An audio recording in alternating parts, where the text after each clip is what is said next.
બાબા સાહેબે રમાબાઈને લખેલો પત્ર, એના કેટલાક અંશ।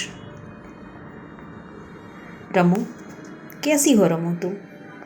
तुम्हारी और यशवंत की आज मुझे ये बहुत याद आई। तुम्हारी यादों से मन बहुत ही उदास हो गया है। पिछले कुछ दिनों से मेरे भाषण काफ़ी चर्चा में रहे। कॉन्फ्रेंस में बहुत ही अच्छे और प्रभावी भाषण हुए, ऐसा मेरे भाषणों के बारे में यहाँ के अखबारों ने लिखा है। इससे पहले राउंड टेबल कॉन्फ्रेंस के बारे में अपनी भूमिका के विषय पर मैं सोच रहा था और आंखों के सामने अपने देश के सभी पीड़ित जनों का चित्र उभर आया। पीड़ा के पहाड़ तले ये लोग हज़ारों सालों से दबे हुए हैं और इस दबेपन का इलाज कोई नहीं है, ऐसा ही वे समझते हैं। मैं हैरान हो रहा हूँ रमू, पर मैं लड़ रहा हूँ। मेरी बौद्धिक ताकत बहुत ही प्रबल बन गई है। शायद मन में बहुत सारी बातें उमड़ रही है। हृदय बहुत ही भावप्रवण हो गया है। मन बहुत ही विचलित हो गया है और घर की, तुम सब की बहुत याद आई। तुम्हारी याद आई, यशवंत की याद आई।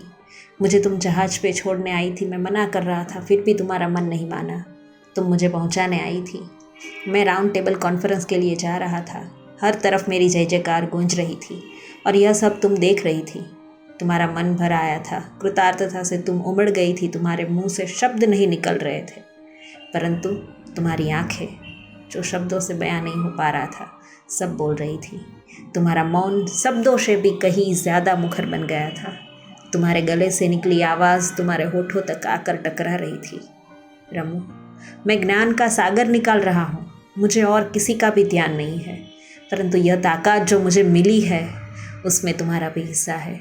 तुम मेरा संसार संभाले बैठी हो, आंसुओं का जल छिड़क कर मेरा मनोबल बढ़ा रही हो। इसीलिए मैं बेबाक तरीके से ज्ञान के अथाह सागर को ग्रहण कर पा रहा हूँ।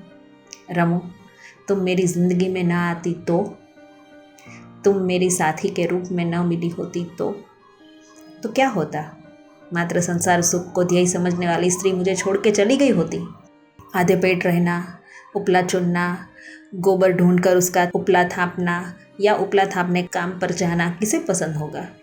चूल्हे के लिए ईंधन जुटा कर लाना मुंबई में कौन पसंद करेगा? घर के चिथड़े हुए कपड़ों को सीते रहना, इतना ही नहीं, एक माचिस में पूरा माह निकालना है।